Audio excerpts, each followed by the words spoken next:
Blaž Babič, se sliši, meščan Ljubljane od rojstva, za razliko od župana, ki sem ga opazoval že več let, od projekta Tržnice ne damo. To je bilo okrog leta 2010, ko smo poskušali zbirati podpise za referendum o občinskem prostorskem načrtu, pa se je ugotovilo, da je treba zbrati v občini Ljubljana 5% podpisov vseh volivcev. Torej od števila vseh volivcev 5% volivcev more priti na upravno enoto pa oddati podpis, če hočejo v Ljubljani razpisati referendum.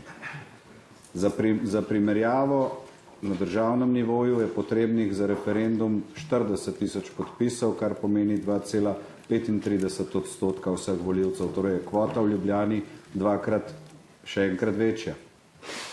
Tudi zaradi tega verjetno, kot sem prebral na straneh mestne občine Ljubljana, smo imeli v Ljubljani samo 3 referendume do sedaj. Zato, ker v Ljubljani vlada župan, ki se ni tukaj rodil in ima druge kulturne navade. In te kulturne navade sem opazoval kot meščan nazadnje še v Tivolskem Goloseku, kjer je uničil pol hriba tam, nad gradom Tivolskim. Lepo prosim, da ste spoštljivi v komunikaciji. Kateri del moje komunikacije je bil nespoštljiv? Da bom vedel za naprej. Prosim. Vezano na županove navade. Njegove navade, ki jih bom opisal v nadaljevanju. Lahko brez prekinitev takih stilskih, prosim. Hvala.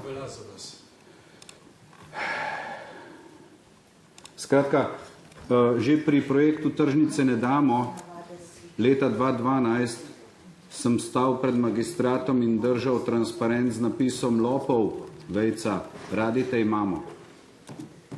In nekateri niso razumeli tega transparenta, nekateri so mislili, da ga podpiramo. To so te navade, ki so jih ljudje ponotranjili, zato ker imamo na vrhu mestne občine Ljubljana tako osebo s takimi navadami. In zaradi tega vsega sem šel opazovati tudi situacijo v Klečah, zato ker sem videl, da pretepajo lastnike kmete. In sem se pustil poučiti od februarja, poučujem to zadevo in zaradi tega sem 14. aprila letos podal kazensko ovadbo zaradi navad Zorana Jankovića in vseh vpletenih. In vse pozivam, tako uslužbence kot tiste glasovalce danes, razumite, da ima ta projekt dimenzije tudi v kazenski zakonodaji in tudi v odškodninski zakonodaji. Bom potem pojasnil, zakaj. To ni samo vprašanje vašega odnosa do zakonodaje, pa kako bi radi spremenili en predpis, pa drug predpis, pa gledali, kje so zakonske luknje. Mi, ki smo se ukvarjali, vključno tam Andrej Čufar, Blaž Kerl, ki ga ni, Brane Grad, Aleš Marzel, to smo ljudje, ki smo razmišljali, po domače umska nevihta, brainstorm delali na več nivojih, kot ste si jih vi zamislili, ali si pa sploh domišljate, kadarkoli razmišljate o tem. In zato smo prišli do ugotovitev, da si pa predstavljate strop te dvorane.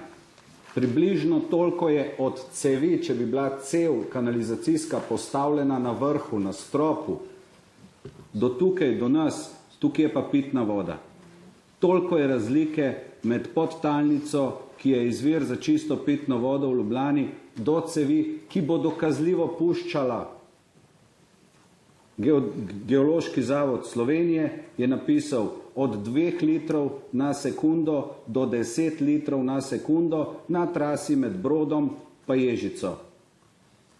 173 kubikov ali 850 kubikov dnevno na razdalji 5 metrov. Ste vi normalni ali ste rezultat 30-letne negativne selekcije, da ne dojamete fizikalnih, bioloških dimenzij, ki so vsakemu človeku jasne? Kmetje smejo drobno špricati, ampak zaradi tega, ker je vsaj pol metra prsti Cev je pa pod prstjo v globini 4-5 metrov in potem je razlika samo še 5 metrov do tiste čiste pitne vode, ki je 21 dni po odprtju tega projekta ne bo več. In zato bom povedal, da predlagam vsem meščanom Ljubljane, da se začnemo zbirati v skupinski tožbi zoper državo Republiko Slovenijo, ki jo predstavlja vlada, ki se sedaj razglaša za neoperativno. Pogledamo 70. člen ustave A o vodi. Vodni viri so javno dobro v upravljanju države. Vodni viri služijo prednostno in trajnostno oskrbi prebivalstva s pitno vodo in z vodo za oskrbo gospodinjstev. Poglejte, vodni viri ne služijo temu, da se lahko nad njimi polaga kanalščica. Ne služijo temu, da se prišpara pri gradnji kanalizacije. Razumete? Vodni viri služijo v prvi vrsti oskrbi prebivalstva s pitno vodo. In še zadnji odstavek 70. člena. Oskrba prebivalstva s pitno vodo in z vodo za oskrbo gospodinjstev zagotavlja država preko samoupravnih lokalnih skupnosti. Vi se pa obnašate, ne, mi država, mi nimamo nič z občino. Ampak boste odgovorni. Odškodninsko pa kazensko. Na Publish Wall blogu je objavljena kazenska ovadba, začne se z genocidom, lahko vam pa preberem še naslednje člene, se bo kdo smejal, ne? Ker dva, ki sta se prej smejala, sta šla, ampak upam, da poslušata. Tukaj imamo tudi predstavnika policije. Policija je hodila črno gradnjo zaščititi s svojimi vozili, parkirali so takrat, ko so ljudje protestirali. Janković je postavil redarje na separacijsko pot, da bi zaprl normalnim ljudem, ki so hoteli normalno priti z avtom na eno parcelo parkirati, pa potem je protestirati. On je postavil 2x2 redarja, arogantna kot je on sam, brez razloga in zaradi tega so ovirali promet, povzročali so splošno nevarnost za vse tiste, ki so prišli tja in niso imeli kje parkirati. In vi se tako obnašate, ves čas. In Jankovića danes ni, ko je prišel kadarkoli, je samo zrecitiral, kar je imel, potem bom pa še enkrat tako povedal, a ne. In to je vse, kar on pove. In Arhuška konvencija, ki jo vi kršite in on jo krši in cel državni aparat krši Arhuško konvencijo, ki pomeni dostop do informacij. Zakaj je Janković dal na voljo 8 gradbenih dovoljenj v izmeri 200 strani A4 in zakaj Zver pridobiva dokumentacijo iz Evropske unije, ki je že 400 strani, pa še več jih bo? Zakaj ljudje nimajo javno podatkov geološkega zavoda, društvo je, samo zakaj to ni zbrano na mestni občini, na spletni strani, da bi si ljudje lahko pogledali te argumente, ki smo jih mi izmenjavali med sabo, zato ker smo aktivisti ali kaj. Poleg Arhuške konvencije je padla pa tudi uredba EIA, Environmental Impact Assessment, in se v slovenščini bere uredba o posegih v okolje, za katere je treba izvesti presojo vplivov na okolje, in od leta 2014, če jaz kaj vem, bi moralo biti to presojano. Če pa vi govorite o največjem kohezijskem projektu za Slovenijo, potem pa povejte, kje ima ta največji kohezijski projekt presojo vplivov na okolje. In je nima. Zakaj ne? Zato, ker ste zmanipulirali celo stvar. In prva, zaključil bom pa sam še s tem, prva stvar, ki sem jo doživel, ko sem prišel na področje C0, je bil nek gospod Klemen, kasneje ga nisem več slišal, Blaž Keral ga pozna, in mi je rekel, ko so nam pošiljali odločbe glede razlastitve in dovoljen, upravni postopek je bil kršen. Pošta se ni vročala pravilno. Takrat sem jaz v narekovajih prijel za pištolo. Ker sem videl, do kakšnega nivoja se je spustil Janković, do tega, da se ne izvaja niti upravni postopek pravilno. Od takrat naprej, ko sem pa raziskoval, je bilo pa sam še vsakič hujš.